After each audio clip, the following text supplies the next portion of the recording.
I am DYANAROZAY, and I bring a unique commentary to your favorite reality TV shows and whatever is popping on social media. If you are not a subscriber, please become one. Hit that notification bell too, that way you don't miss any of my videos. I go by DYANAROZAY on all platforms, and I appreciate every single one of y'all for rocking with me.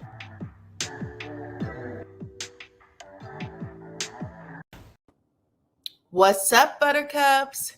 This is DYANAROZAY and Clone. What up, Clone? Hey. What up, everybody? Happy Monday. Come on into the chat, okay? We are here to talk about Family Empire Houston today, okay? I don't know if you had an opportunity to talk about it. I didn't put up a poll this time. Well, that's because it was an introductory episode.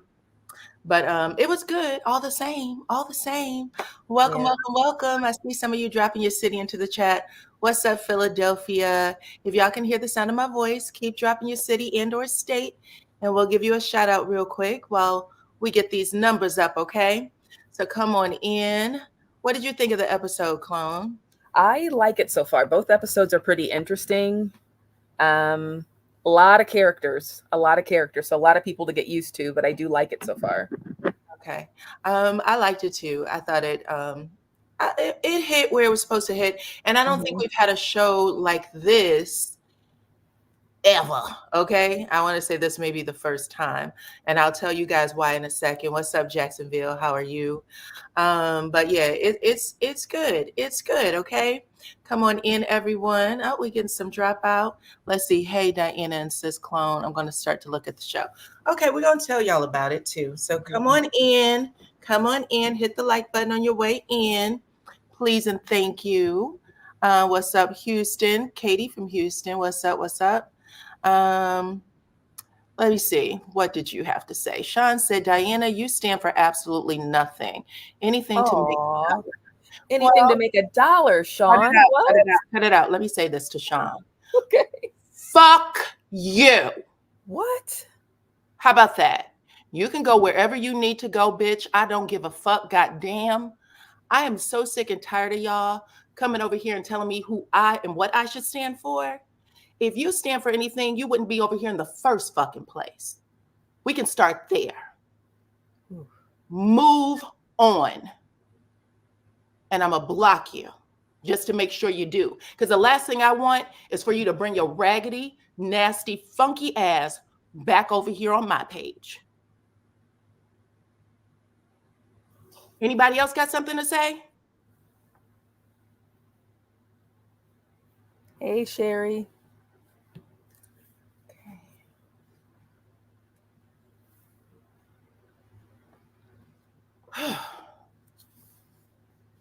Now, we're talking about a TV show.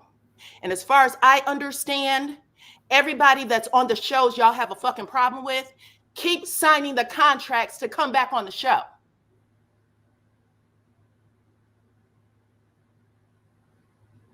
Now, if you have a problem with somebody and you think they ain't standing up for what they need to stand up for, go to the pages of the people that are on the actual show and tell them to get the fuck off of it.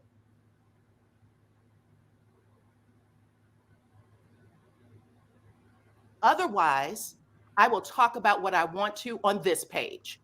This is my LLC. This is how I handle my business.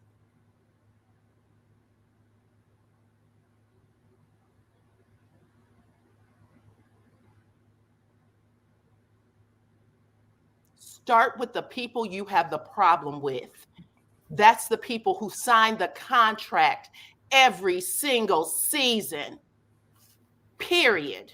I will talk about what I want to. Now, we're talking about Family Empire Houston, and it was absolutely amazing. Tough for anybody who didn't like it. All right. Hey, girl. Hey. All right. So, some people are just so annoying. I'm so sorry, but you're going to get what you're going to get if you come over here with the bullshit. I'm tired of it. I watch some of y'all go platform to platform, literally going crazy, yelling at, oh, this is such a great sleep. Oh, thank you, thank you. You come over here and you want to act stupid because you don't think that I'm going to get with you, but I will. And it is what it is, period. You can't get mad. We are not staying on this show. No, I can get mad because you know why, Rachel? Whether you want to admit it or not, the people that you should be mad at isn't the bloggers, it's the people that sign up for the show. And the person you want to protect keeps signing up every season. So get at her or him or whomever, but not me. I don't have a problem with it. Congratulations is what I say. Every time you come on and do the show, if this is what you want to do, congratulations. Because as far as I understand it, nobody has a gun held to their head. No one's being made to do any fucking thing. Period. Okay. Well, the people that are going to stay and listen are going to stay and listen, and the ones that aren't, hopefully they can just walk away without leaving a comment. If you say something in this chat, which is my comments, that I don't like, I will definitely say something to you. Okay. And it is what it is. You want to come at me, I will come back at you. We can come at each other together until I get you the fuck up out of here. That's it. That's all. You're tired, so am I. Exactly. I'm People tired have to of the understand. victimhood every fucking season. Yeah. Period. People have to understand they can't dictate what the content creators are doing. They Content think creators are going to do what they want to do. Yeah. I don't care. Okay. Period. Unfollow, unlike, I don't care. It is exhausting, some of the shit that you people say. Now, we are here to talk about Family Empire Houston. I appreciate you, Lisa. We're here to talk about Family Empire Houston season one, episodes 1 and 2. Okay? This is the first show of this kind in history, in my opinion. This show for me was a mashup between Soul Food, the series, if y'all remember Soul Food back in the day, with Bird, Terry, Maxine. Okay? It was a mix-up of that. It was a mix-up of, is it Dynasty with Diane Carroll? I don't know. I was a kid at the time. But like Dynasty, Diane Carroll, Joan Collins, and also I would say just a little bit of Dallas, okay? JR and Bobby Ewing is up in this mofo, okay? Okay, so it is a lot. It has a lot going on, a lot of family, Black family, beautiful Black family. And it is talking about generational wealth. This family is called the Bradens, if I'm not mistaken. Family is called the Bradens, yep. And the show covers 4 generations of family.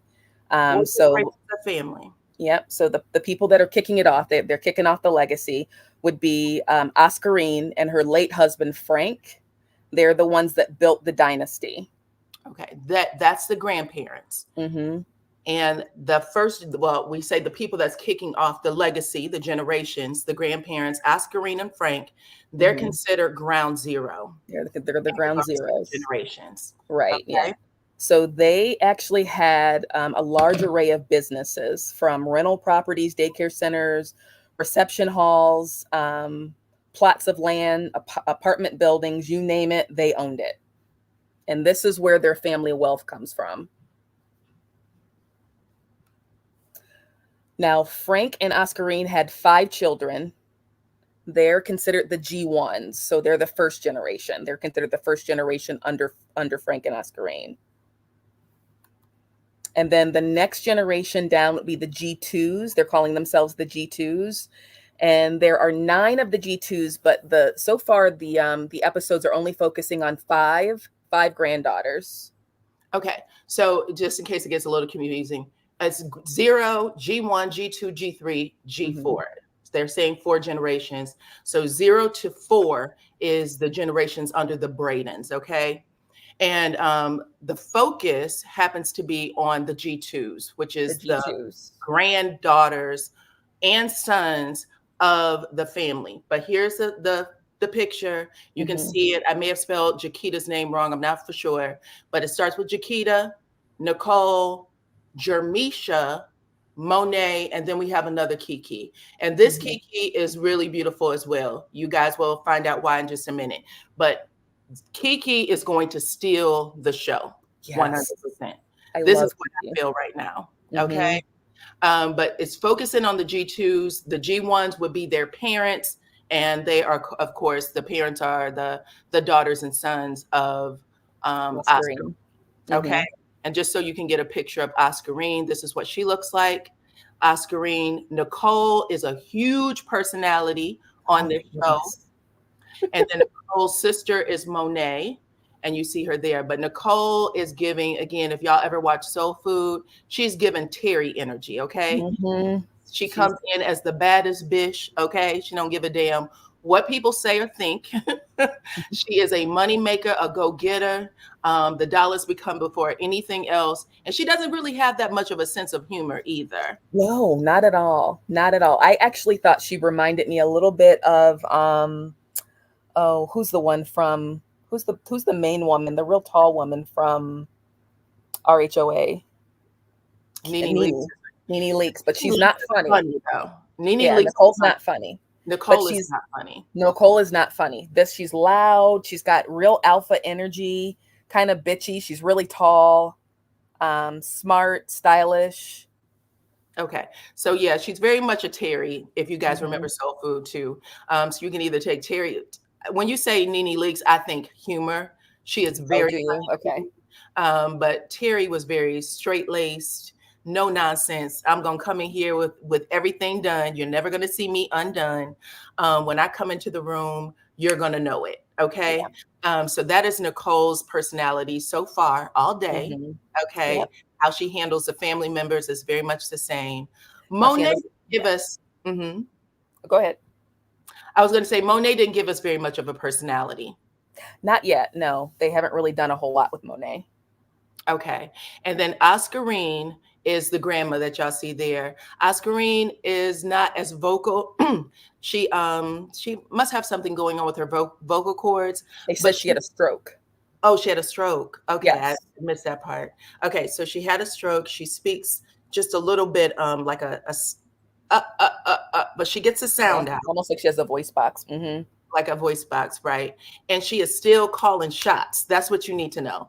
Yeah. Oscarine still calls shots. She is not doing anybody any damn favors. She gave birth to a legacy. And she believes that legacy, after I've given y'all all the tools you need, whether it was paying for your way through college or giving you what you needed to start your own real estate businesses, everything you do from this point, you should be doing because I've given you the tools. If you have not figured the shit out by now, you'll never know me, is what I'm getting. Is what I am getting from Oscarine. Even now, as a grandma, she's like, I don't play with y'all. I know who you are. I don't play with y'all. Yeah. Okay. So that is Oscarine. But yeah, let's get into the first episode, which was really just an introductory episode of everybody. But let's talk about them for a second. I'm gonna put their picture back on the screen. I'm gonna put let me put this picture up first because this is what we need to know about these three ladies. We talked about Nicole, big personality, straight-laced, beautiful woman, very commanding when she walks into a room. She's gonna let you know. Monet seems to take a back seat to her sister Nicole's personality. And then we said that Kiki, I thought was going to be the star of the show. Kiki's the half sister of Nicole and Monet. Yes. They have the same father. Same father, Frank. Yep. Okay. Go ahead. Did you want to share? No, go ahead. Sorry. They have the same father, different mothers. And Kiki just lost her mother sometime around this filming. It looked like she may have just lost her mother. And she wasn't raised in the family with even though her last name is Braden, she wasn't raised as a part of the Braden collective. Okay. Right. The Braden collective, who were literally taught from the time they were children, it sounds like, how to be business people, how to wheel and deal, how to buy and sell, all of it. She wasn't a part of that. And Monet and Nicole had very good lifestyles, lived up, money in the family. They did well. Kiki was not raised the same. She did not have what the others had. Right. And she felt left out of the rest of the family business. So when she would come to the family to, for whatever the gatherings are, because at some point they are introduced to each other, I think at age 8. Right. I think 7 Nicole, or 8. Yep. So Nicole met her half sister Kiki when she was 8. But Kiki said, when I would come to the family gatherings and events and they would take pictures, I was purposely left out of those pictures. So even though everybody knows that Kiki is a half sister, she's there with the dad and he's trying to get her to mingle, bring her into the family was not as accepting as they should have been. Which is, it can be painful and hurtful to a child. But now they are grown up and they are dealing with each other in this space. Okay. So that's the other thing I wanted to point out. So let's talk about their stories. We're going to put all of them on the screen. They call themselves sister cousins because they are all around the same age. And outside of the actual sisters, which will be Nicole, Monet, and Kiki, Jermisha and Jaquita are cousins, by the way. Okay. Are their cousins. Yeah. Jaquita and or Jamisha are sisters. Okay. Jaquita and Jermisha are sisters. Correct. They're all they're all cousins. Yeah. Part cousins. Okay. All right. So let's start it off. How did it start, Cloner? Okay. So for the first episode, you just want to introduce the rest of the women because that's really all it was. No, I don't want to introduce anybody. Okay. So the first episode's the way we get to know them. That's what I was hoping we was talking about. The way we get to know them is that they have a family gathering, I think, in honor of their grandfather. Right.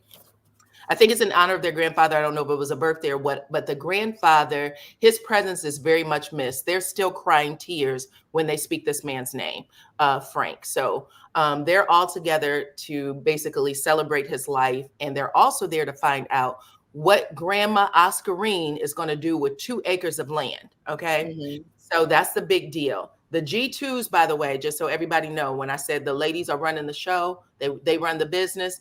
These ladies are in business with each other and they are on track to make $52 million with their real estate business. Just an FYI of how much money goes in and out of this family. Okay. So they're not, like I said, they're not slow at all. They are running things. They know that Oscarine is in the late stage of her life and that she got some money and some land. And they want to know, the G2s, the grandchildren, want to know, what are you going to do with this land? Basically. Okay. Basically, even skipping over their mama and daddy to ask, what the hell are you going to do with this land? Okay. Hold on one second. They introduced that there is a big difference of opinion between the G2s and Oscarine and what they do with the property. 1,000%. There's a big difference between what they do with the property, because Oscarine said, listen, the G2s, y'all doing y'all thing. It is what it is. But the G2s want the land. They want Oscarine to give that land over. Okay. What's up, LaDawn? They want the G2, want the grandmother to give the land over. And the grandmother said, I'd rather sell it. Like, I don't know if she expects there to be a lot of fighting when she goes or what, but she wants to, seal everything up in a nice little tidy bow and put the money where it's supposed to go. Like, she feels my job is to leave it behind to my children. And how they divide that wealth amongst the grandchildren and the great grands is their business. It's their business. I don't even want to think about what I need to do, or I don't want to think about leaving it to the grandchildren. I only want to leave it to my children. And that's where the grandchildren or the G2s are at odds. They don't like that at all. Is that right, Cloner? That's right. Okay. I'm just gonna let you take over because I don't know which way you're going. So keep going. Okay. And then the other part of it is the G1s, which would be the parents, they don't like that the G2s are taking over either. They really feel like the land and whatever money that they want the money should have, it should be given to them. So the big thing is that even if the grandmother sells it to the G2s, the plans that the G2s have for that land is going to be generational wealth over time versus the G1s getting the money right away. If the grandmother just sells the land, she can give them the money. So that's the big issue. Okay. That's the No. delay. Okay. So then just so that you are connected to it. So when the G2 said, Grandma, what are you going to do with this land? She said, I want to give it to my children and they can do whatever. The G2s are basically going to talk Grandma into considering selling it to them. Again, bypassing the G1s altogether. And right now, based on episode 2, the G1s are pissed. The G1s are like, don't like it. yeah, why are our children fighting for land that really should go to us? So this is going to be the conflict, it looks like, that's been set up as a part of the storyline. The G2s versus the G1s. And then Oscarine is still, she's the law. She lays her, she's going to come in and tell people what to do. So that's really it. The other thing that we got a chance to see in the first episode is the relationships between the husbands and wives. No? Yes. Okay. Did you want to talk about the relationship between Jamisha and her? Was it Jamisha or Jaquita? Jaquita's husband. Okay, so Jaquita is one of the real estate agents as well at the Braden real estate office. She is married to Chris, so they both work there. Jaquita is a pharmacist, I believe. And then she realized she could make more money selling land and selling houses. So she quit her job as a pharmacist and she came over to the family business to sell homes. Her husband, Chris, also works there in like a marketing position. He does something with photography, I think. But she kind of feels like she's in the middle because Chris and Nicole do not get along at all. They butt heads a lot, and Jaquita kind of feels like she's always in the middle of it, and she doesn't know which side to pick. Like her husband always wants him to take her husband always wants her to take his side, but her husband is not always right. So that's a big energy conflict there. Nicole and her husband is Larry, I believe. Larry is the only spouse that does not work for the company. Larry works, I guess, at some sort of refinery or some sort of factory job. And her and her husband do not have the best relationship from what it sounds. She basically said they lack intimacy. So we're still kind of waiting to see how that turns out. Jermisha, her husband also works there. Her husband is one of the top selling agents that works for the company. And then Monet and Kiki do not have spouses. Okay. So Monet doesn't have a spouse. Kiki actually has a partner because she's a partner. She's dating a woman. Okay. But the real thing that y'all need to see in regards to the relationships with the spouses is where Jamisha is concerned. She is a pharmacist. She's not dealing with the day-to-day of real estate, but she is very much in the business, in the family business when it comes to everything because her husband is in it. So anything, is that correct? Is it Jamisha or Jaquita? Jaquita. Okay, Jaquita. Okay, excuse me because, child, these names are off the hook. Jaquita's in the orange. Jaquita's in the orange. Her husband's name is Chris. Chris is at odds with the family business. That's what y'all need to know. He does the marketing piece, but he believes at the end of the day, he's not valued there. And if he has to take his damn talents to South Beach, he will do that. That's how he put it. He basically said to his wife, I'm tired of your family. I'm tired of your sister cousins. They always coming for me. And at this point, I'm gonna have to pull back away from the business and see if I can explore some other options because I don't want to come in here and have to really pop off with your family. Nicole is who he's popping off with. And Nicole said at the end of the day, whether he's here or not, he still get paid from us. So if he don't show up to work, we're going to have to fire his ass anyway. So that's where they are with the family stuff. She's like, no other place could he go to work and dictate to us, dictate to his boss what he's going to do and what he's not going to do. That's why Jaquita's in a bind. Jaquita's just trying to be cool about it. Like, all I do is, the pharmacy end of it. I really don't care. But she does because the wealth, again, is the family wealth. Nicole and her husband, Larry, what y'all need to know about that is that they have had some real problems in the past. Larry might have been outside in them streets at one point. And the rest of the family, they look like they don't really respect Larry too They much don't either. like Larry. Because at Yeah. one point they called him a house husband, like she taking care of you and you running around doing whatever. So we can get just from that first episode that Nicole's husband, beautiful Nicole, who puts her foot down with everybody else, may not put her foot down the way she needs to with Larry. And at some point, they have a conversation where you hear Larry say, well, I'm too old to try again or to start Mhm. again. Like, I'm not in the street because I'm too old to mess around and try Right. again, start again. And Nicole said, well, I'm not. So don't get it damn it twisted. I don't know what you're doing out in them streets, but I still got it. And if I have to, I will take it back to the black market. Okay. So that's how that was handled. Kiki is the only one that is not in a traditional relationship, it looks like so far. She met a woman online. She does have children, but she met a woman online and she said, I think she said they've been in a relationship for 2 years. 2 years. She said that she is in love and she is ready to put a ring on it. So everything about Kiki is different compared to how the other sister cousins were raised. Okay. All right. What else? What else you got, sis? Are we on to episode 2? I That think we're on to episode 2. I think that was really it.